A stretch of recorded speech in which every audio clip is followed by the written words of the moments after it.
Orieta, ella es abogada, máster en Derecho con mención en Derecho Penal, diplomado en Prevención y Detección e Investigación de Fraudes de la Universidad de Chile y además es diplomada del Sistema Procesal Penal de la Universidad Católica de Chile, quien realmente nos puede aquí en su presentación contar bastante sobre la experiencia que ella lleva tanto en ENAEX como también como eh, entrenadora de Alliance for Integrity. Algo que se me fue contar brevemente es que tenemos más de 40 entrenadores que hacen un voluntariado en Chile y que de alguna manera capacitan y acompañan en esta mentoría a empresas pymes, que estos entrenadores en general son compliance officer, que tienen realmente mucha experiencia por tener sistemas robustos de cumplimiento en sus empresas. Así que agradecerte, Orieta, que estés aquí y te doy la bienvenida. Muchas gracias, Mane, por la presentación. Bueno, como comentaba Mane, yo colaboro desde hace un tiempo con Alliance for Integrity en el programa DP, de Empresas para Empresas, que tiene como propósito ayudar a las empresas a desarrollar e implementar mecanismos efectivos de prevención de la corrupción, fomentando prácticas éticas y de cumplimiento normativo para contribuir, obviamente, a una cultura de negocios íntegra, más sostenible y que aporte un mayor valor a la sociedad. Así es que en esta oportunidad les vengo a hablar de los principales desafíos que impone para el mundo empresarial la ley de delito económico. Y si me disculpan un segundo, voy a compartir la pantalla.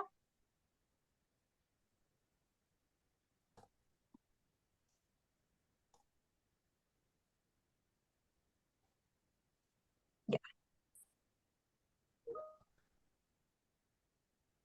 ahí me avisan si se ve bien. Sí, se ve súper bien. Ya,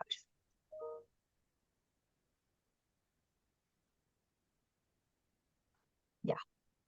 Bueno, como les comentaba entonces, en esta oportunidad yo les vengo a hablar de los principales desafíos que impone esta ley, la ley de delito económico, desde mi experiencia como encargada de riesgo y cumplimiento de una empresa como ENAEX, que tiene más de 2.000 colaboradores solo en Chile y que además están repartidos en distintas partes del país, lo que involucra un desafío adicional.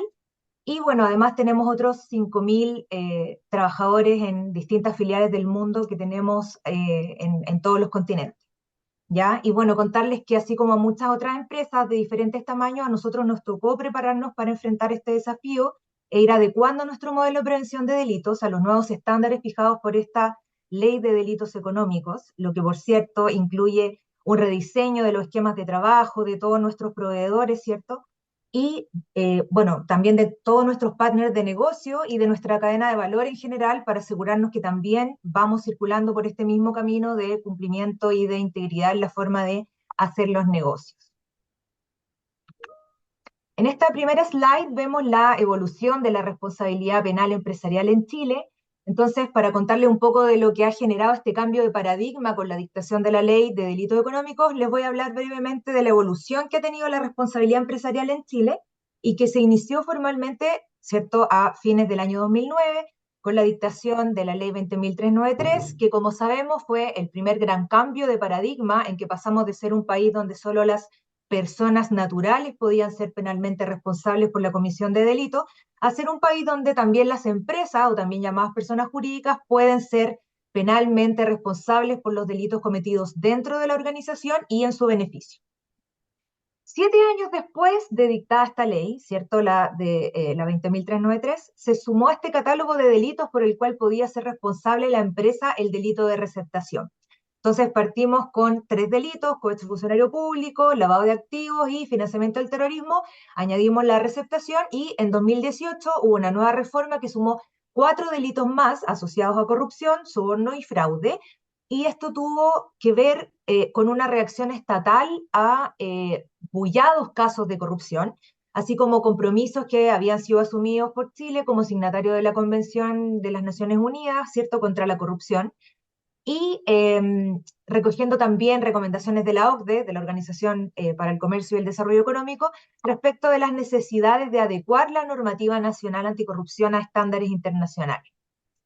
Y bueno, así, a través de los años han habido diversas reformas a distintos cuerpos normativos en Chile que han ido incrementando la responsabilidad penal de las empresas en Chile. En ese sentido, es súper importante recalcar que todos estos cambios que han ido teniendo las leyes, ¿cierto?, sido provocados de alguna manera por la contingencia nacional.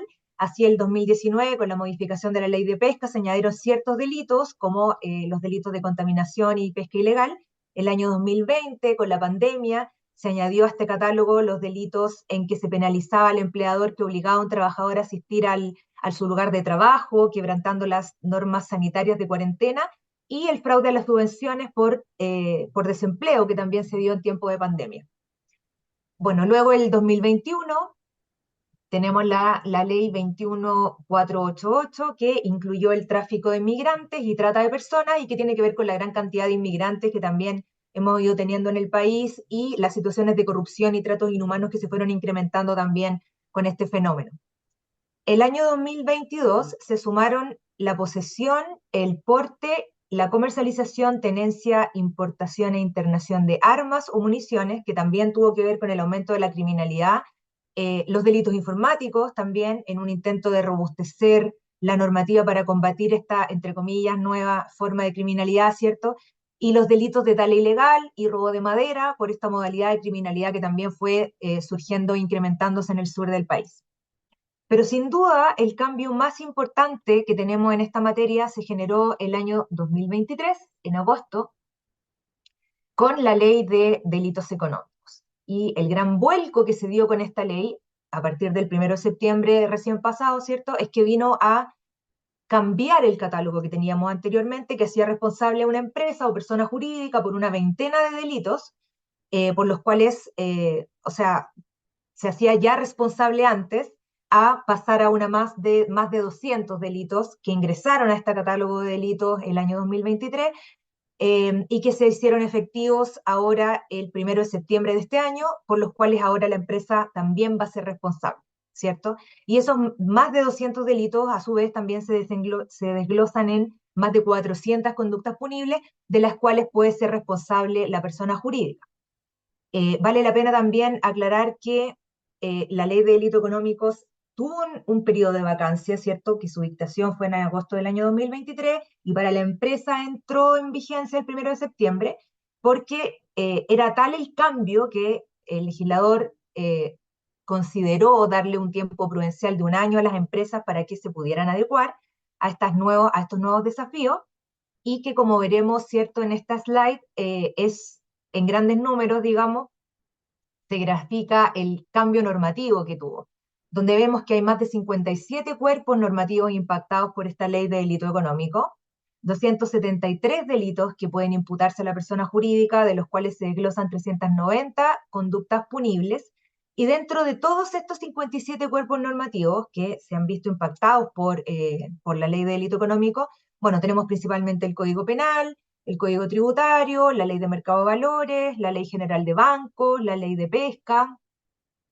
y bueno, otros más de 50 cuerpos normativos que sufrieron modificaciones en conformidad a esta ley de delito económico, y que establece un estatuto distinto, ¿cierto?, el estatuto de delito económico, para 4 categorías de delito, los delitos de primera, segunda, tercera y cuarta categoría, y que, dándose las condiciones que se establecen en dicha ley, básicamente son estar asociados a darse en el contexto de una actividad empresarial o ser la persona responsable quien ocupa un puesto o función dentro de esa empresa, ¿cierto?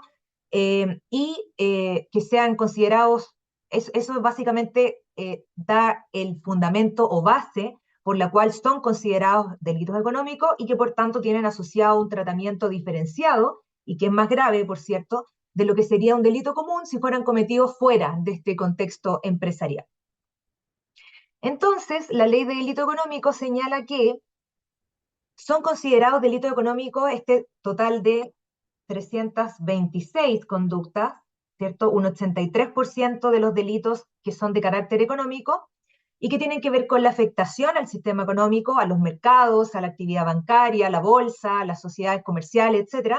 Y otras conductas, ¿cierto? Un 17% del total, que son 64 conductas que penalizan atentados contra el medio ambiente, que tienen afectación al medio ambiente. Y es decir, Esta ley, ¿cierto?, penaliza estos dos tipos fundamentales de conducta y por eso algunas veces es referida como ley de delitos económicos y del medio ambiente.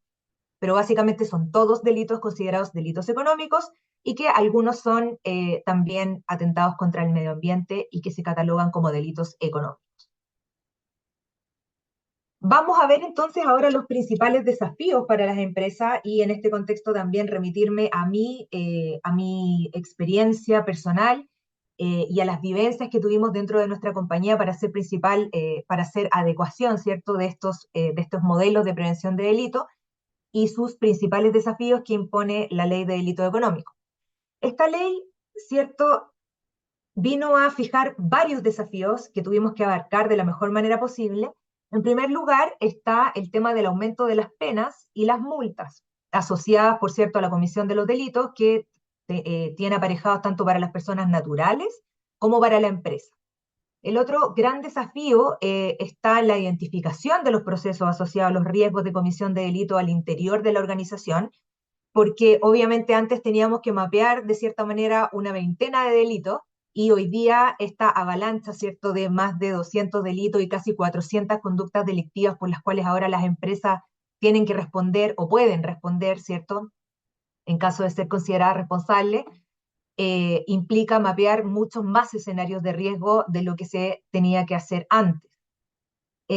También respecto de la determinación de la pena, ¿cierto?, de la determinación de los delitos aplicables a la empresa, porque dependiendo del giro de la compañía, no todos los delitos aplican, ¿cierto? Entonces hay que entender de qué se trata específicamente, qué delito. Por cierto, hay que asesorarse de alguna manera si no se tiene el expertise jurídico, legal, para poder entender de qué se tratan los delitos y ver así que, dependiendo de mi giro, no todos me van a aplicar, y es por eso que se hace necesario tener este entendimiento cabal de las conductas penalizadas en la ley para saber si me aplican hoy o me podrían aplicar en el corto o mediano plazo. Por ejemplo, si amplío mi giro comercial o no sé, tomo un nuevo partner de negocios, por ejemplo, o tengo, no sé, alguna fusión con alguna otra empresa, etcétera. Entonces es importante también tener esos desafíos en vista. Bueno, además de aumentar la cantidad de delitos, se eliminó también la exigencia de que para ser la empresa responsable por el delito tenía que ser cometido en beneficio directo o indirecto de la misma, y hoy día lo único que la exime de responsabilidad es si el delito se cometió exclusivamente en perjuicio de la empresa, ¿ya? Entonces se eliminó la referencia al beneficio de la empresa y ahora responde penalmente no solo la empresa que se benefició con el delito, sino también la que no recibió ningún beneficio con la comisión del delito, e incluso podría responder penalmente la que recibió algún tipo de perjuicio, pero no fue la única perjudicada. ¿Ya? Entonces vamos a ver casos después para ejemplificar esto más adelante en la presentación. Bueno, otro desafío importante también es la ampliación de los sujetos que pueden cometer los delitos, ¿ya? Hoy con la nueva ley, las personas que pueden cometer los delitos económicos son todas las personas de la compañía e incluso terceros que gestionen asuntos de la compañía con o sin representación. Otro desafío que nos trae la ley de delitos económicos es la eliminación de las certificaciones del MPD, del modelo de prevención de delitos, que de cierta manera nos dan como una especie de protección, ¿cierto? O como una especie de sello de garantía de cumplimiento de la ley, pero que en la práctica se estaba convirtiendo en un chequeo más bien por encima, en algunos casos, ¿cierto? Una fotografía más bien parcial, que se le tomaba a una empresa en un momento determinado o cada cierto tiempo, y que ese sello de garantía, por así decirlo, duraba hasta 2 años, pero hoy día eso se elimina y se cambia por una evaluación periódica efectuada por un tercero independiente, y como contempla la ley, por cierto, y por mecanismos de perfeccionamiento o actualización del MPD, del modelo de prevención de delitos, a partir de esas evaluaciones.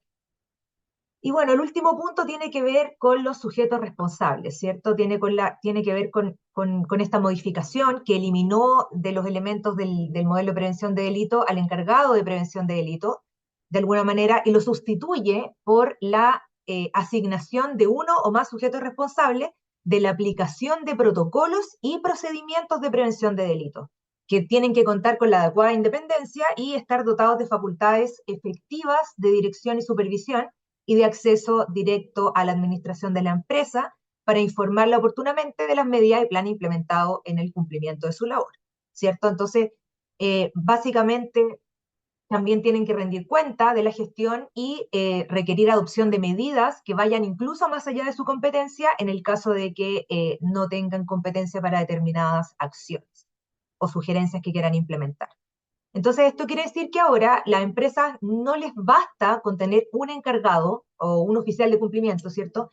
Que sea una especie de responsable del modelo, sino que además tienen que asignar esta misión a una o más personas, ¿cierto? Que según las características de la compañía, que sea más, bueno, se debe tratar de una persona que sea más operativa, ¿cierto?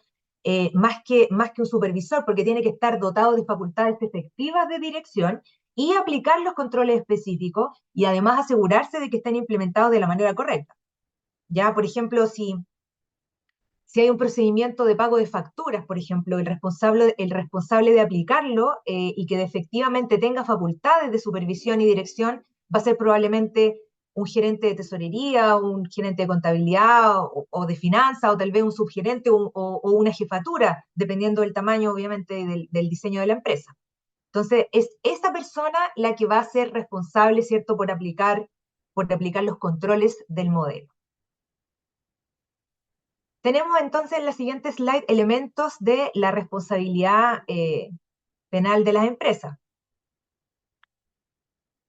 Antes de la ley de delitos económicos, siguiendo con los cambios a la responsabilidad penal de la empresa, anteriormente estos eran los elementos que tenía la ley para que una empresa o persona jurídica fuera imputable por un delito. En primer lugar, la ley establecía que los delitos debían ser cometidos por los dueños, por los controladores, por los ejecutivos, representantes o quienes realicen actividades de administración y supervisión y sus subalternos. El delito tenía que ser cometido como consecuencia del incumplimiento de los deberes de supervisión y dirección, ¿cierto?, de estas personas. Y finalmente, los delitos también tenían que ser cometidos directa o indirectamente en interés o provecho de la empresa o en su beneficio. ¿Y qué pasa ahora? Con posterioridad a la ley de delito económico. Ahora la ley pone el énfasis en las actividades de la empresa. Entonces, entendiendo eso, el delito tiene que haber sido cometido dentro de lo que ustedes hacen en el día a día, en su labor profesional. El cambio más importante respecto de las personas naturales que cometen el delito, por el cual va a ser responsable la empresa o persona jurídica, ¿cierto? Porque ahora los delitos económicos pueden ser causados no solamente por cualquier persona que ocupe un cargo o función dentro de la empresa, sino que también por las personas que les presten servicios a la compañía, gestionando asuntos suyos ante terceros, con o sin representación. Y esas personas también pueden causar imputabilidad a la empresa o a la compañía, ¿cierto?, por haber cometido algún delito económico. Y finalmente este último punto, que es muy importante, que también se valora de manera mucho más explícita la eficiencia del modelo de prevención de delitos. O sea, que la comisión del delito sea favorecida o facilitada, que sea posible, debido a que no había un modelo de prevención del delito implementado efectivamente en la empresa. Es decir, que no estaban los controles para mitigar el riesgo del delito. Y el énfasis, básicamente, que pone ahí la ley, está en la gestión, para mitigar estos delitos que puedan ser cometidos. Entonces, estos puntos importantes, ¿cierto? Son importantes desde el punto de vista de la imputabilidad, que ahora afectan mucho más a las compañías al momento que un delito se puede imputar o no a la empresa. Me voy a detener acá en el beneficio, porque básicamente es un cambio que introdujo la ley de delito económico, y que es muy importante y desafiante también para las empresas. Porque antes de la ley, ¿cierto?, de delito económico, se establecía básicamente que la empresa podía ser responsable solo si el delito era cometido directa e inmediatamente en su beneficio. Como vemos acá en el recuadro de la izquierda, está con letras rojas, ¿cierto?, destacado, se establecía que no serían las personas naturales que hubieran cometido el delito o que lo hubiesen hecho exclusivamente en ventaja propia o a favor, ¿cierto?, de un tercero. En este caso, las personas jurídicas no hubieran sido responsables. ¿Ya? Ahora eso cambia con la ley de delito económico. Y como vemos en el recuadro de la derecha, la ley no establece ninguna referencia al beneficio económico que le reporta a la empresa la comisión del delito, como elemento de generación de la responsabilidad penal, sino que en su artículo tercero, lo único que se contempla es que la empresa se exime de responsabilidad si el delito se ha cometido exclusivamente en contra de la persona jurídica, o sea, es su único perjuicio. Entonces, como esto, como es evidente, se genera un gran desafío para las empresas porque son más los escenarios de riesgo que hay que cubrir. Por ejemplo, antes de la ley de delito económico, si un trabajador de la empresa, ¿cierto? Si un trabajador sobornaba a un funcionario público para obtener un beneficio personal, podía la empresa eximirse de responsabilidad, ¿ya? En ese caso, ¿cierto? La empresa no respondía si el beneficio era solo personal del trabajador sobornante. Hoy día, con la modificación introducida por la ley de delito económico, eso cambia y ahora la empresa ya no se exime de responsabilidad por ese solo hecho y debe acreditar entonces que tenía un modelo de prevención efectivamente implementado y que obviamente va a tener que desplegar mayores esfuerzos en defenderse de la imputación de un delito que antes no le afectaba mayormente. Respecto de las principales sanciones, ¿cierto? Con respecto a las sanciones que ya traía esta ley, 20.393, que regula la responsabilidad de las personas jurídicas, vemos que se mantienen como sanciones la extinción de la persona jurídica, la inhabilitación para contratar con el Estado, que puede llegar a ser perpetua, ¿cierto? La publicación de un extracto de la condena, ya sea en un diario de circulación nacional o en el diario oficial, y la pérdida parcial o total de beneficios fiscales y la provisión absoluta de recibir. Ahora, las grandes innovaciones que trae esta ley de delito económico y que representan grandes desafíos para las empresas es en dos aspectos. Primero, en el tema de las multas, ya que, bueno, si bien ya había multas como sanción para la empresa, esta ley introduce una modalidad especial, ¿cierto? Una modalidad de sanción que es el día multa, que se fija en un rango de 5 a 5.000 UTM como valor asignado al día multa, y que se puede imponer por el tribunal con un mínimo de 2 a 400 días multa. Entonces, como es un poquito enredado, esto lo voy a explicar en una slide más adelante con un ejemplo más concreto. Después, como nueva sanción también, la ley de delito económico introduce la figura del supervisor. El supervisor es una persona que va a designar el mismo tribunal para que supervise básicamente la correcta implementación del modelo de prevención que actualmente tiene la compañía. Esta supervisión que se puede imponer por un lapso de tiempo puede llegar que va desde los 6 meses a los 2 años. Me avisan si se escucha un poco de ruido porque a mi vecino se le ocurrió empezar a taladrar ahora. Pero si no, me pongo los audífonos y con eso se aísla un poquito. Está Bueno, súper y bien. finalmente está la pena de comiso, ¿cierto?, del producto del delito, que ya se contemplaba, pero la gran innovación introducida por la ley de delito económico es el tema del comiso de ganancias, ya que establece que cuando se inicia una investigación contra una persona jurídica por la comisión de un delito económico, ¿cierto?, se le van a decomisar todas las ganancias que haya obtenido por la comisión de este ilícito, ¿ya? Entonces, ya sea antes de que se inicie la investigación en su contra o incluso después como una medida cautelar. Se puede decomisar a la empresa todo lo que se haya ganado con la comisión de este delito, aun cuando no sea condenada, que es lo que se denomina el comiso sin condena. Y ahora vamos a lo que les comentaba del cálculo de multa para hacerles este ejemplo, ¿cierto? Acá tenemos un ejemplo para que puedan ver cómo funciona la modalidad del cálculo de multa. Y tenemos que diferenciar entre lo que es una persona natural, ¿cierto?, y una persona jurídica. Con respecto a la persona natural, tenemos este ejemplo de la izquierda, un ejecutivo, ¿cierto?, con un sueldo mensual de 3 millones aproximadamente. Si fuera sancionado por un delito económico, ya, y fuera sancionado a un presidio perpetuo calificado, que es básicamente la condena más alta que puede recibir una persona actualmente en este país, entonces el tribunal va a imponer una multa cuyo valor, ¿cierto?, está o equivale a pesos. ¿Y cómo se calcula este valor? Este valor se calcula en base a todo lo que haya generado esta persona un año antes de que se dirija la investigación en su contra, y se saca el proporcional de todo lo que ganó ese año.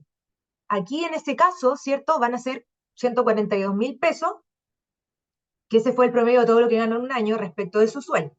Entonces, como son 142.000 pesos y puede ser condenado hasta 300 días multa, tenemos que multiplicar esos 142.000 pesos por 300, lo que da un valor de 42.600.000. Esa es una multa bastante alta, Ya lo estamos poniendo en el peor de los casos, pero eso es algo que puede suceder y es un ejemplo que clarifica el impacto monetario que puede tener esta imposición de una multa por una persona natural. Y bueno, obviamente eso considerando que la persona gana 3 millones de pesos, o sea, mientras más alto el sueldo, evidentemente mayor es la multa. Y con respecto a la persona jurídica, la multa mínima que puede imponer el tribunal en este caso es de 2 días multa. O sea, un valor de 5 TM, ese cálculo que se hace. A ver, son 663.620 pesos, considerando el valor de la UTM a el 26 de septiembre de este año. Entonces, si la multa máxima son 600 días multa, que pueden ser hasta 600 días multa, ¿cierto? Para una persona jurídica, porque para la persona natural son máximo 300 días multa, pero para la persona jurídica podrían llegar a ser 600, tenemos que multiplicar el valor de la UTM, que lo estoy calculando ahí a 66.362, ¿cierto?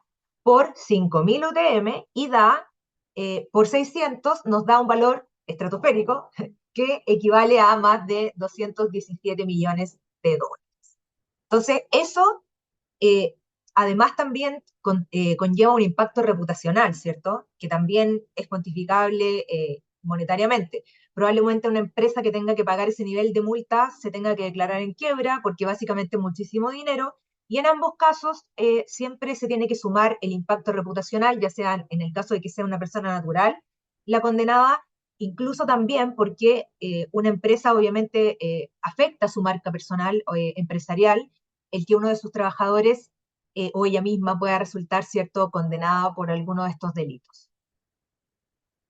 Después también tenemos las inhabilidades, que es otro tipo de sanciones y que básicamente tenemos las inhabilidades para contratar con el Estado, ¿cierto?, que por parte de la persona jurídica, pero para la persona natural también se establecen ciertas inhabilidades a partir de la dictación de esta ley de delito económico, como por ejemplo la inhabilitación para poder ejercer cualquier tipo de cargo público.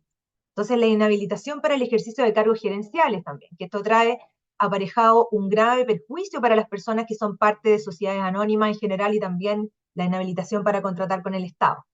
Todas estas inhabilitaciones se producen de pleno derecho y al haberse cometido este delito y ser condenados por el delito, lo que también representa un tremendo desafío para las empresas por las consecuencias que hoy día enfrentan también respecto de su propia fuerza de trabajo, ¿cierto? En la plana gerencial, para poder atraer y retener el talento, las empresas, ¿cierto?, hoy día están siendo más exigidas desde el interior de las propias organizaciones por elevar sus estándares de integridad y cumplimiento, porque obviamente las personas naturales no quieren trabajar en empresas que por su propio giro puedan parecer más riesgosas, que puedan estar expuestas a una mayor cantidad de delitos y que obviamente no gestionen debidamente sus riesgos. Porque no hay que olvidar también que este sistema de prevención está últimamente enfocado en proteger a las personas, ¿ya? Es para proteger a las personas naturales que integran las organizaciones. Acá, bueno, con respecto a los cambios que introduce la ley al modelo de prevención de delito, la implementación efectiva de un modelo de prevención puede eximir incluso de responsabilidad penal a la empresa, ¿cierto? Esta nueva ley trae ciertos requisitos que debe cumplir este modelo, considerando su objeto social, su giro, su tamaño, su complejidad, los recursos que tiene la compañía y las actividades de cada empresa, ¿ya? Porque cada empresa es distinta y cada empresa es un mundo aparte. Entonces, dentro de este requisito, nosotros podemos identificar las actividades o procesos que la compañía le implican ciertos riesgos, como por ejemplo, si tenemos una compañía que se dedica a la fabricación de explosivos, como en mi caso, sabemos que las operaciones impactan gravemente, o podrían impactar, ¿cierto? Tienen un impacto potencial grave al medio ambiente. Y tenemos claro que estamos más expuestos a la comisión de un delito ambiental, por ejemplo, de contaminación de las aguas, por ejemplo, que por el giro de la compañía, la producción y fabricación de explosivos y productos químicos, ¿cierto? Es algo que hacemos en el día a día y lo mismo podría pasar también con empresas del giro extractivo, empresas mineras, empresas de fabricación de productos químicos, etc. Entonces, eso implica un diseño especial de controles en base al giro, ¿cierto? Y a la exposición al riesgo. Pero, por ejemplo, otra empresa, una salmonera, por ejemplo, podría estar expuesta también a delitos ambientales por las actividades que realiza. Pero un banco o una institución financiera también podría estar expuesta a otra categoría de delitos que son ciertos delitos contra la ley de banco, contra la ley de mercado de valores, ley de sociedades, etc. Y así, ¿cierto? Se deben establecer ciertos protocolos y procedimientos para evitar y detectar estos riesgos de comisión de delitos. Aquí es súper importante tener los canales de denuncia y los mecanismos de sanciones internas. Es importante también que todas las personas estén en conocimiento de estos canales para que puedan hacer las denuncias respectivas, y también es importante acotar que siempre estos canales de denuncia tienen que permitir la confidencialidad de la información, la posibilidad de permitir el anonimato de los denunciantes, y que la normativa interna también es importante en estos elementos del modelo de prevención, ya que tiene que ser comunicada a todos los trabajadores de la organización. Bueno, finalmente también no sirve de nada tener un modelo de prevención de delitos de papel, ¿cierto? Tenerlo ahí como política, pero que ningún trabajador esté enterado de qué se trata, ¿ya? Y de cómo está implementado, cómo está concebido, cómo poder denunciar, etcétera. Este tiene que tener su difusión respectiva, su comunicación, ¿cierto? Y también, obviamente, ser objeto de entrenamientos para todos los trabajadores, ¿ya? Ya sean operarios de alta gerencia, ejecutivos, directores, administrativos, todos deben estar en conocimiento del modelo, ¿ya? Y por último, en el último punto es que se debe asignar uno o más sujetos responsables de implementar estos protocolos. También se le denomina función de cumplimiento porque la ley habla de uno o más sujetos responsables, ¿cierto? Antiguamente en la ley se decía el encargado de prevención de delitos. Ahora esta ley, ¿cierto? Al ser una ley que considera tantos delitos y tantas conductas delictivas, para una persona yo creo que no da abasto para ejercer el rol de control sobre toda una compañía. Imagínense en empresas como la mía que tenemos faenas, tenemos plantas de servicio, ¿cierto? Repartidas en varios puntos del país, y además tenemos 3 plantas productivas, además del edificio corporativo en Santiago. Entonces para una sola persona sería imposible. ¿Ya? Por eso la ley indica que debe ser uno o más sujetos responsables, que a su vez tienen que tener 4 facultades. Tienen que tener independencia, tienen que tener facultades efectivas de supervisión y dirección y acceso directo a la administración de la persona jurídica, y los recursos materiales e inmateriales, ¿cierto?, necesarios para la correcta ejecución de su cargo. Y con todos estos elementos ya tenemos básicamente un modelo que en términos de la ley es un modelo que se considera que efectivamente cumple su propósito. Y bueno, les quiero comentar cuál fue el camino que nosotros tuvimos que recorrer para darles más bien en consideración, para que tengan la consideración de que esto es un tema complejo, ¿cierto? Que tiene grandes desafíos para las empresas, que por eso el legislador nos dio un año para podernos adecuar. En particular, nosotros contratamos a una empresa, a una consultora de las Big Four, para que nos hiciera este camino, este acompañamiento.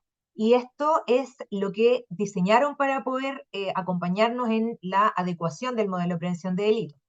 Como ven acá, básicamente hay 3 etapas, que es una descubrir, la otra es diseñar y la otra es implementar. Nosotros estamos hoy día en la etapa 7, pero recorrimos un largo camino que a ustedes se les podría facilitar de gran manera a través del pasaporte a la integridad, porque también constituye un acompañamiento que obviamente está diseñado para empresas pymes, ¿cierto?, y que tiene que ver con poder dejarlas con un sistema andando en marcha diseñado para que lo puedan seguir aumentando, ¿cierto?, o robusteciendo, y para que también puedan tener no solo un tema de integridad al interior de sus compañías, sino que también de eficiencia en cómo trabajan de la mano de otras compañías que a lo mejor son un poco más grandes. Por ejemplo, en el caso de NAEX, nosotros somos una sociedad anónima abierta, entonces estamos expuestos a varios delitos, no solo a los riesgos de comisión de delitos ambientales, que son los que más énfasis hice anteriormente, pero también a todos los que son de la primera categoría, ¿cierto?, los delitos contra el mercado de valores, etcétera, contra la ley del mercado de valores, etcétera. somos una empresa altamente regulada, tenemos a la CMF también porque somos sociedad anónima abierta, entonces eso significa que nosotros no solo tenemos que mirarnos internamente qué pasa con respecto a nuestros colaboradores, sino que también, como comentaba, por un cambio cierto de la ley de delito económico, qué pasa con nuestros proveedores o prestadores de servicios a terceros que gestionan asuntos, ¿cierto?, de la compañía ante terceros con o sin representación. Esto constituye un riesgo que no es solo para una empresa como Next, sino que para cualquier compañía, ¿cierto?, grande. Entonces, nosotros tenemos proveedores o prestadores de servicios de todos los tamaños y por lo tanto tenemos que estar velando porque todos y cada uno de ellos tengan un sistema de prevención, implemente ciertas directrices o también irlos acompañando en ese camino que es por esto mismo pasaporte a la integridad, una gran herramienta que nos puede ayudar también a gestionar esos riesgos de terceras partes, ¿cierto? De terceros proveedores. En la primera etapa, lo que se hace siempre, ¿cierto? Que es básicamente lo que es como parte de lo que estoy haciendo ahora, ¿cierto? La concientización, explicar el fenómeno de la ley de delito económico, explicar el paradigma, el cambio de paradigma de pasar de una veintena de delitos a 300 y tantos delitos. Eh, Obviamente no todos son aplicables para cada empresa, por lo tanto, en una segunda etapa se ve un diagnóstico, ¿cierto? Y un plan de adecuación y de gobierno corporativo que pueda hacerse cargo de todos los riesgos y un mapeo, ¿cierto? De cuáles son mis actividades de riesgo y cuáles de esas actividades están asociadas a los delitos que hoy día entran en el catálogo de la 20.393 de la Ley de Responsabilidad Penal de la Persona Jurídica. Y en el caso de nuestra empresa, resultaron alrededor de 100 delitos que se consideró que eran aplicables. Por lo tanto, ahí viene lo que se denomina etapa 3, ¿cierto? El inventario de proveedores de alto riesgo y de la etapa 4, identificación y análisis de riesgos y controles. Básicamente, con el inventario de delitos, el inventario de riesgos y el inventario de controles, yo ya puedo ir diseñando y implementando y descubriendo o mapeando, ¿cierto? Levantando información respecto de mis proveedores de alto riesgo. ¿Quiénes serán proveedores de alto riesgo? Los que gestionan asuntos de la compañía ante terceros, con o sin representación, y los proveedores, ¿cierto? En ese caso que sean estratégicos, y el riesgo irá subiendo o bajando dependiendo de si el proveedor tiene también un sistema de prevención de delito, un sistema de integridad, ¿cierto? Como lo que se pretende también hacer con esta iniciativa del pasaporte a la integridad. Y en la etapa 4, perdón, 5, lo que se hace es la actualización de la documentación del modelo de prevención de delitos. Cuando hablamos de la documentación del modelo de prevención de delitos, tenemos que entender que depende mucho del giro de la empresa. En una empresa como Enaex, donde tenemos 38 unidades de negocios, 38 gerencias, ya por decirlo de alguna manera, obviamente que hay mucha más documentación, pero en una empresa que es más pequeña, todo parte, ¿cierto?, con el núcleo de cualquier sistema de integridad, que es un código de ética, ¿ya? En ese código de ética también se pueden establecer conductas, qué es lo que la organización considera como valioso, cuál es la misión, los objetivos, cuál es la conducta que yo espero que mis colaboradores tengan, y así voy, ¿cierto?, seteando no solo valores, sino un índice de riesgo o una tolerancia al riesgo de qué es lo que yo voy a permitir como empresa y qué es lo que me parece que no puedo tolerar, y así puedo ir haciendo la bajada a mis colaboradores, que es la etapa sexta, ¿cierto?, de capacitaciones sobre el modelo de prevención de delitos, y finalmente remediación de brecha en el caso de que se encuentren y acompañamiento continuo, porque esto se implementa día a día. No es algo que uno hace, lo terminó y lo guardó en el cajón, sino que es algo que se vive día a día, que se va evaluando, que se va testeando, sobre todo con la incorporación, ¿cierto?, de los terceros independientes que deben realizar evaluaciones periódicas al modelo y que es el último elemento que hace el cierre de acuerdo a lo que establece la ley para determinar o establecer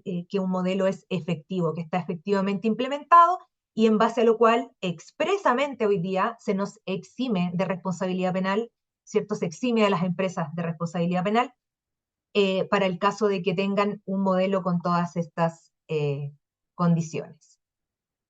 Ahí veo que alguien tiene levantada la mano. Mariane. Sí, gracias, Orieta. Bueno, más bien estamos terminando tu presentación y te quiero dar unos minutos por si alguien quiere hacer alguna pregunta, Orieta, para pasar ya a explicar lo que es el pasaporte de la integridad. Eh, entonces, eso, contarte que quedan unos poquitos minutos, que tengamos presente, digamos, el que Ya, perfecto. podemos... Ya. Esta era la última slide, así es que Ah, estamos. mira, justo, ya, buenísimo. Cerrando con esto, si alguien tiene alguna consulta que me quiera hacer, feliz de responder, o ya pasamos directamente a la Sí, presentación de pasaporte. así es.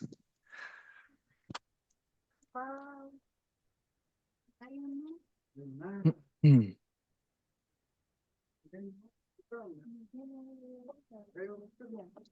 Ya. Puedes ver, ¿Está muteada, Mariana? Ya. Ahí. ¿se ve bien la Bueno, presentación? Sí, sí, sí, sí, ya, perfecto. sí, solo que hay que ponerla en pantalla completa. Bueno, agradecerle a Orieta, de verdad, siempre es un tremendo aporte vivir, o sea, poder realmente escuchar sobre estas implicancias y también las oportunidades que puede generar respecto a las eficiencias que uno podría generar al tener, digamos, un buen análisis de riesgo, ya que al minimizar riesgos obviamente podría haber mayor rendimiento en general. Eh, pero además de eso, agradecerle porque en el fondo ella está viviendo esta experiencia. Así como muchos quisieran comenzar con este camino, aquí vamos a presentarles lo que significa este camino y al final vamos a dejar también un espacio de preguntas porque eventualmente pueden salir al final ya todas las preguntas que tengan que ver no solo con el servicio, sino que con lo que presentó Orieta, que es ya un modelo robusto de prevención del delito. ¿Ya? Bien, entonces les voy a contar que el pasaporte a la integridad es un sistema de mentoría, es decir, eh, hay entrenadores de Alliance for Integrity que, como les decía, son expertos en distintas industrias y especialmente compliance officer que están viviendo lo que está viviendo Orieta, que es un desarrollo de un modelo de integridad, en este caso más robusto, de prevención del delito. Y lo que nosotros esperamos con este servicio de pasaporte es orientar a pequeñas y medianas empresas y brindarles el soporte a través de un mentor que los acompaña durante 6 meses con materiales y con este acompañamiento para que la empresa no solo escriba o conozca un sistema de integridad para su empresa, sino que la implemente. Es decir, dejar un sistema de mejora continua, porque es el punto de partida. Estamos esperando poder tener al cabo de 6 meses, dejarles instalado un sistema de integridad y de análisis de riesgo en su empresa. Benja, al parecer, está sin presentación completa. ¿Ah? Algo está pasando ahí. Esperamos la pantalla. Ahí está. Pasemos a la siguiente slide mientras lo puedes poner en completa. Bien, entonces se van a vivir 9 etapas durante estos 6 meses de mentoría. Generalmente al inicio vamos a pedirles algunos, digamos, in, instancias o formatos donde ustedes de alguna manera nos podamos levantar lo que es la situación actual del comienzo para poder al final medir lo que es el upgrade de estos 6 meses. En esta búsqueda vamos a pedirle a las empresas que manifiesten cuál es su objetivo de perseguir este sistema de integridad en su empresa. Muchas de ellas probablemente van a empezar a decir que quieren participar especialmente porque ya hay ciertas licitaciones, especialmente en la minería, por ejemplo, o en la industria energética de sustentable o qué sé yo, que ya están pidiéndoles en las licitaciones que ojalá tengan implementado un sistema de riesgo, especialmente para eximirse y poder controlar o mitigar o prevenir algunos riesgos que la empresa gran demandante ya está visualizando en su modelo de prevención. Eh, Algunas otras ya tendrán un objetivo más grande, como es cumplir realmente con los estándares de un buen gobierno, etcétera. Las 9 etapas que vamos a vivir están analogadas a un viaje, y este viaje al que los invitamos habla de la etapa en la que estamos actualmente, que es la reserva. Es decir, hoy tenemos la misión de que hasta el 23 de este mes las empresas que se motiven a vivir este viaje reserven y realmente nos manifiesten que quieren participar. Luego viene la etapa del pasaje, el check-in, la seguridad a bordo, la primera escala, que es el código de ética y un plan de capacitación. Luego viene la escala número 2, que ya son los procesos específicos, que en el fondo son los procesos básicos para un sistema de integridad. Eh, Luego viene la escala número 3, que es la línea de denuncias y terceros. Y ya en la etapa 8 comenzamos a aterrizar para, ojalá, si han vivido realmente en plenitud todo este viaje, pueda otorgarse el pasaporte a la integridad al término de estos 6 meses. Entonces les contaba que estamos en la etapa de la reserva. Para reservar, simplemente me escriben a mí y conversamos cómo lo hacemos, pero lo más importante, más que lo administrativo, es que hay un diagnóstico al inicio donde las empresas, por obligación, porque es de carácter obligatorio, la idea es que se midan. A través de una app muy simple se hace un cuestionario donde ustedes revisan a través de este breve cuestionario y fácil cuestionario simple cuál es el estado actual del sistema que ustedes tengan, que puede estar, digamos, sin muchos de estos puntos, pero la idea es realmente poder visualizar cuál va a ser el camino que van a desarrollar. Luego viene la etapa 2, que es el pasaje. El pasaje en la etapa 2 y la etapa 3 se hace en un evento de lanzamiento donde en esta etapa en particular ustedes manifiestan realmente su objetivo y también visualizan los KPIs que pueden llegar a lograr en cada etapa. Estos KPIs se los voy a presentar más adelante, pero tienen que ver con, de alguna manera, definirse como empresa de acuerdo a la capacidad y tamaño de sus operaciones, si es que van a ser van a lograr una categoría plata, oro o platino. Lo voy a explicar más adelante, lo van a entender más, pero en este caso solo comentar que el que ustedes definan al inicio su capacidad tiene que ver con poder medir y lograr los objetivos de manera de que esto no quede solo en un papel, sino que realmente sea un sistema vivo y un sistema de mejora continua. Es decir, uno puede partir en una categoría plata y uno puede terminar en una categoría platino y más aún porque existe también el sistema ya de prevención del delito, que eso ya sería más alto aún.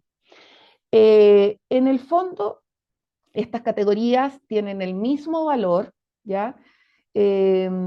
Solo que necesitamos saber si es que una empresa de 2 personas es muy diferente la capacidad que tenga para desarrollar este sistema a una empresa que a lo mejor tiene 40 personas y que realmente tiene mayores capacidades humanas para desarrollar cada uno de los objetivos que vamos a ir viviendo en cada etapa, ¿ya? Entonces, este es el propósito de los resultados esperados, el propósito de este camino, de este viaje. En la etapa 3, se hace el mismo día y en el mismo evento que la etapa 2, que además de manifestar los objetivos, nosotros hacemos aquí una capacitación que le llamamos DEPE. En realidad es un entrenamiento de conceptos básicos de integridad. Es decir, DEPE se llama de empresas para empresas. ¿Por qué? Porque el modelo de Alliance for Integrity lo que persigue es que a través de este voluntariado de estos entrenadores empresas grandes, de empresas a empresas pequeñas y medianas, se les entregue esta capacitación. Entonces, así es como se llama cuando es de empresa a empresa, cuando es de alguna institución pública, podría ser un entrenamiento simplemente en conceptos básicos de integridad y que dura solo un día. ¿Por qué es importante esta etapa? Esta etapa es nuestro kickoff, de alguna manera, para comenzar todo el trabajo de manera de que tengamos un lenguaje en común y podamos entender realmente no solo los objetivos que persigue la organización, sino que también puedan transmitirlo después a sus equipos. El entender bien que todos los términos de la anticorrupción, las zonas grises y muchas otras cosas, ¿no? El análisis de riesgo, cómo se hace una matriz de riesgo, cuáles son los parámetros que se miden para poder tener un mapa de calor en una matriz de riesgo. Son algunas terminologías que muchas pequeñas y medianas empresas desconocen y que en esta instancia de un solo día es el punto de partida para comenzar este viaje. Sigamos. Bueno, aquí comienza ya el desarrollo del sistema. En la etapa 4, que después vamos a ver un cronograma estimado para que no crean que esto es solo todo en una sola momento, es un proceso, como decía Orieta, dura un buen tiempo, en este caso son 6 meses, en el caso de Orieta debe haber sido por lo menos un año. Entonces, en esta etapa lo que esperamos es que la empresa, al menos a través de este acompañamiento del mentor y a través del material didáctico con el que se queda, porque después del DP les damos acceso también a una mesa de ayuda, ¿ya? Y esa mesa de ayuda tiene acceso también a otros expertos en la materia. Y por lo tanto, a través de todas estas herramientas, la empresa pueda realmente levantar sus primeros 5 principales riesgos y focalizarse en ellos, ¿ya? Este es el punto de partida de un sistema. Como les decíamos, nosotros no pretendemos que ustedes levanten los 270 y tantos delitos, ni tampoco se focalicen solamente en los delitos, a lo mejor puede ser en los riesgos operativos, solamente, no lo financiero. Bueno, ahí habrá que ver realmente cuáles son los principales riesgos y para eso van a tener un acompañamiento de un experto. Entonces, ese es el resultado esperado de la etapa 4. La etapa 5 ya estamos en la escala número 1, que viene a ser el código de ética y un plan de capacitación. Nosotros lo que esperamos acá es que la empresa pequeña que nunca ha visto un código de ética o la empresa más grande, mediana, sí ya tiene un código de ética, sin embargo, podría revisarlo, puesto que ahora con la nueva ley a lo mejor salen otras sugerencias desde el lado del mentor que ya está viviendo este proceso, podría revisar una nueva versión de su código de ética, en fin. Lo que se espera en el fondo es el código de ética y un plan de capacitación. Y aquí aparecen ya los KPIs que yo les mencionaba y las categorías como el plata, oro y platino. Una empresa de 2 personas a lo mejor va a lograr tener su código de ética y poder presentarlo ante cualquier, eh, por ejemplo, demanda que ojalá no ocurra nunca, un fiscal que llegue a la empresa y le diga, a ver, pero tú estás alineado con la empresa mandante que te está comprando. Sí, tengo este código de ética, lo tengo plasmado y además lo tengo capacitado con mis empleados y también con el directorio en el caso del platino. Entonces, como les digo, acá aparecen estos KPI donde una empresa pequeña versus una empresa grande pueden dar unos pasos distintos, pero similares a la vez por lo que se espera en esta etapa.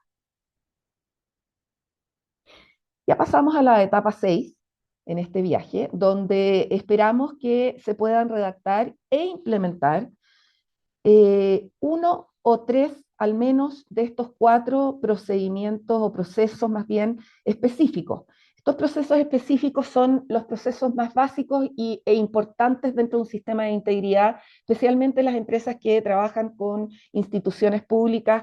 Es importante tener un proceso de relacionamiento con funcionarios públicos, de manera de alguna manera el responsable jurídico poder tener la tranquilidad de que sus empleados saben qué lo que es el cohecho, qué lo que significa los límites que pone la empresa respecto a cómo se relacionan con estos funcionarios públicos. Por otro lado está el de transparencia en compras y ventas. Eso para una empresa realmente es básico. Es muy importante poder tener implementado ciertos controles y mitigar, controlar o prevenir ciertos riesgos en lo que es compras y ventas. También dentro de un sistema de integridad sabemos que todo lo que es regalos y hospitalidades se deben limitar, no necesariamente eliminar. Eso es algo que son parte de las políticas que de alguna manera cada empresa establece, pero sí hay que tenerlo controlado.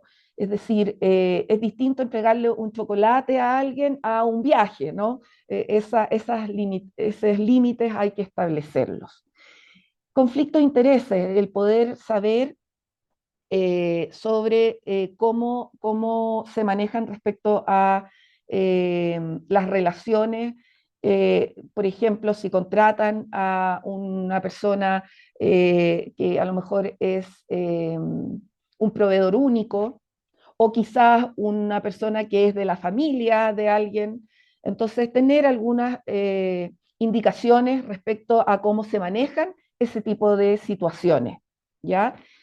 Entonces, bueno, el resultado esperado entonces es que si es una empresa muy pequeña, al menos implemente uno de estos procesos y en el caso de Platinio, ojalá implemente los cuatro, pero al menos a los 6 meses tenga implementado 3 de estos 4 procesos que aquí aparecen. Ya vamos pasando a la etapa 7, que es la línea de denuncias y terceros.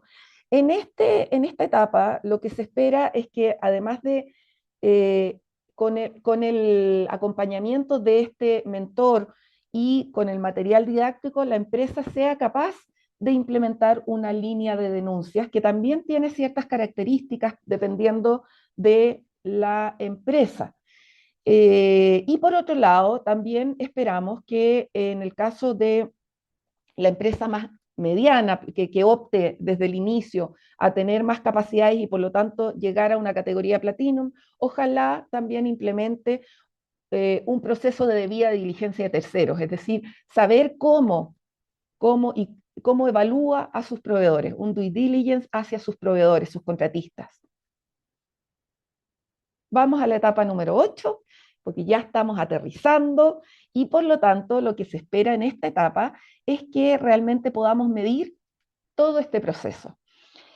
Aquí el mentor más bien le entrega esta información a un grupo de entrenadores que va a recibir la información de cuál fue el diagnóstico inicial y cómo se autoevaluó la empresa al término, cuando ya estaba aterrizando en esta etapa, cómo evaluó este proceso y cómo a través de la APP de Integrity App podemos ver cuál fue el upgrade de su proceso y cómo está establecida actualmente con su sistema. Por otro lado, también en esta etapa les pedimos que compartan a través de un formulario el caso de éxito, las buenas prácticas, los aprendizajes, de manera de poder compartirlos con otras instituciones. Y esta información se le pasa a un grupo de entrenadores, algunos de ellos pueden ser incluso del Advisory Group de Alliance for Integrity, que aquí veo que algunos están presentes, y ellos revisan esta información y pasan a la etapa número 9, donde espero que todos hayan ya implementado su sistema y por lo tanto en esta etapa se les dice con este otorgamiento del pasaporte a la integridad que se hace en una ceremonia de cierre con los participantes, con los mentores, donde celebramos, ojalá, el que ustedes ya tengan implementadas las buenas prácticas dentro de su empresa desde el lado de la integridad y ética de los negocios. También aquí vamos a filmar un video, esto ustedes deben autorizarlo, porque la idea es promover y fomentar, ese es el objetivo que persigue Alliance for Integrity. Como les decía, aquí hay un voluntariado de entrenadores, por lo tanto, los costos asociados a un sistema de integridad, al desarrollo de un sistema de integridad, es muy, muy accesible versus un modelo de prevención del delito para una empresa grande, ¿ya? Porque los entrenadores son ad honorem y por lo tanto lo que perseguimos realmente, y así como los entrenadores están muy comprometidos, también Alliance for Integrity y AJK, que es la Cámara Chileno-Alemana, estamos muy comprometidos con fomentar estos sistemas. Vamos ahora a la parte más bien de términos generales, contarles que ya me adelanté un poquito con respecto a que hay ciertos costos que son ad honorem, pero sí hay un costo que tiene que ver con la organización y seguimiento, ya que no los queremos dejar abandonados. Por lo tanto, Alliance for Integrity desde Alemania nos delimita las horas o los días de trabajo para organizar y hacerle seguimiento a esta mentoría, que en todo caso es híbrida. Tiene un formato híbrido, como habrán visto, al inicio hay una capacitación que es presencial, al término también hay una ceremonia de entrega que también es presencial, y el resto es online, y por lo tanto ese es el formato. Las horas de organización que se van a cobrar en este trabajo son de 21 días persona, las cuales son, como les decía, delimitadas por Alliance for Integrity Global. También contarles que son 8 las organizaciones que esperamos tener como mínimo en un pasaporte a la integridad para que realmente este se pueda llevar a cabo. Ese es el quórum mínimo. Benja, por favor. Gracias. Bueno, aquí nos vamos a aterrizar en todo lo que son los valores. El costo de este trabajo, como les decía, es de 21 días, lo que Alliance for Integrity valora junto a AJK, valoran en 2.475 euros, más IVA. Lo que al cambio del 2 de septiembre, que porque esta presentación se hizo en ese minuto, es de 2,5 millones por empresa. No es por persona, es por empresa. La idea es que ojalá, si la empresa es mediana, ojalá tenga la capacidad de que participen 2 personas por empresa. Se espera esto especialmente para cuidar el que quede la capacidad instalada, ¿ya? El quedar con la capacidad instalada tiene que ver con que de repente hay alguien que está enfermo y puede el otro suplantarlo, o puede haber alguna rotación de personal, en fin. Se hace más fuerza realmente al tener dos personas, de las cuales una obviamente es el responsable y el líder del proyecto. Les decía que el formato es híbrido. Este monto considera los gastos de terceros, es decir, el lanzamiento y el cierre, las instalaciones, el catering de esas 2 instancias que son presenciales. Si es que alguien viene de regiones, no contempla los pasajes ni estadías. Después la forma de pago es por transferencia, y se documenta la inscripción al inicio. Se cobrará el valor del programa, puesto que si no corre riesgo, digamos, las otras empresas en cuanto a que este proyecto se puede realizar solo con el quórum de 8 empresas. Sigamos, venga, por favor. Y para terminar, contarles el cronograma. Es un cronograma preliminar. Lo que esperamos es que el 23 de octubre se cierren las inscripciones. Los invito a asegurar su cupo, puesto que en realidad ya tenemos varios interesados, ya tenemos algunas órdenes de compra incluso que aseguran su participación, y eso significa que el 29 de este mes parte nuestro viaje.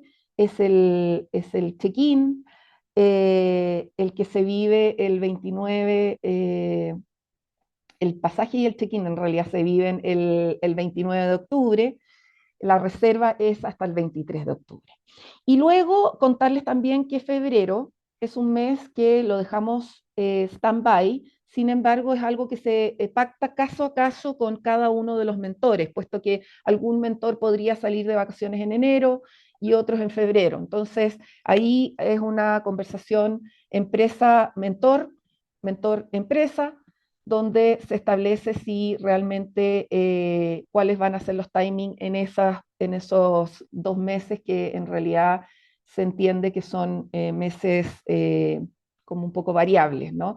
Pero sí, en nuestro plan tenemos que al 15 de enero idealmente ya esté el código de ética y si eventualmente se atrasa un poquito a febrero, febrero. Pero ya en marzo lo importante es comenzar con el trabajo de procesos específicos. Se espera terminar el 26 de junio, esto es aproximadamente 6 meses, un poquito más, un poquito menos, pero son 6 meses aproximados. Listo. Estamos entonces. Yo aquí quiero darle la palabra a cada uno de ustedes si tienen dudas, también a Orieta para que estemos ahí atentas las dos respecto a sus inquietudes, invitarlos a que me contacten, aquí están mis datos, ustedes ya tienen mi mail, también me pueden escribir por WhatsApp. Eso. Lorena, Alejandro, Elsa, Valerie, Paul, Global, Iris, Elsa, Mariano, muy bienvenido, parte de nuestro advisory group, David, Mariano, muchas gracias por acompañarnos, Lorena, también ya te mencioné. Les paso la palabra, por favor, si tienen alguna inquietud o más bien manifiesten sus comentarios, aquí estamos para escucharlos.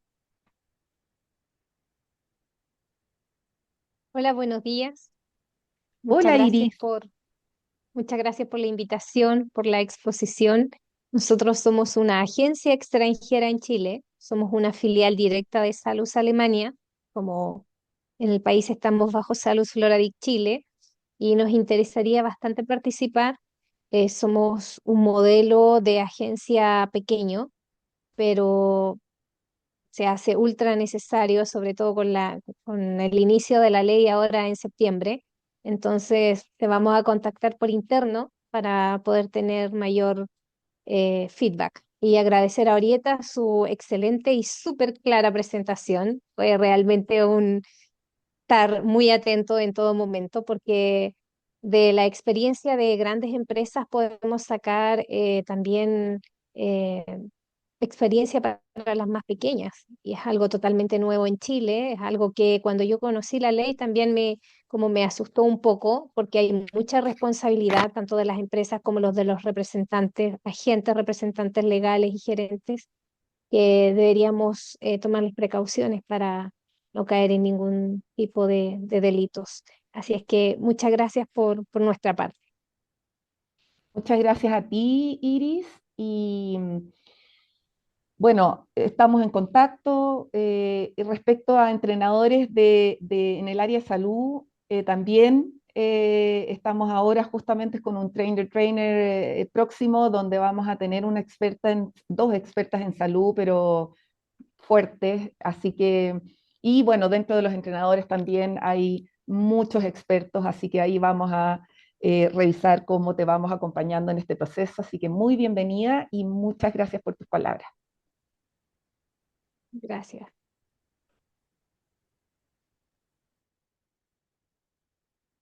¿Alguien más que quiera comentar? Alejandro, Paul. Buenos días. No, yo de momento no. Muchas gracias. Quedó todo muy claro. Perfecto. Gracias a ti por asistir. Muchas gracias. Bueno, estamos terminando. Miren, en la hora, pero perfecta. Si enviamos un mail que dijimos a las 10:20, terminamos. Estamos, pero justo. Disculparnos por el problema técnico que tuvimos al inicio y agradecerle, Orieta, por favor, muchas, muchas gracias, como siempre, tu compromiso, tu apoyo es extraordinario. Nosotros valoramos muchísimo los conocimientos y la experiencia que tú puedes transmitirnos y todos los entrenadores pueden transmitirlos respecto a lo que viven en sus empresas. Así que agradecerte tu tiempo y el que sigas fomentando, así como en AEX también te apoya en que También agradecerle a tus jefes, porque en realidad todos ellos están en pro de fomentar, digamos, estas buenas prácticas. Así que muchas gracias. Sí, no, muchas gracias a usted, muchas gracias a la JK y a Alliance for Integrity. El compromiso siempre está. Nosotros como entrenadores de EPE, para nosotros es un gusto, personalmente para mí, siempre lo digo, esta cruzada por la integridad, ¿cierto? Esto es un tema que nos convoca a todos. Si queremos hacer cambios, tenemos que estar así como pontificando, haciendo la evangelización para todos.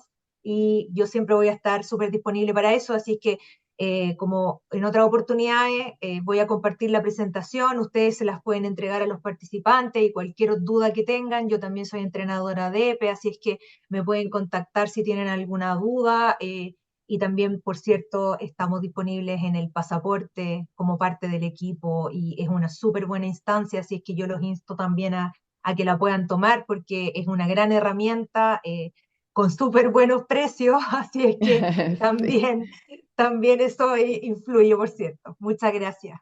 Gracias, Brieta. Bueno, despedirnos hasta una próxima oportunidad. Yo voy a estar atenta a sus correos. Muchas gracias a todos y que tengan una buena semana. Adiós.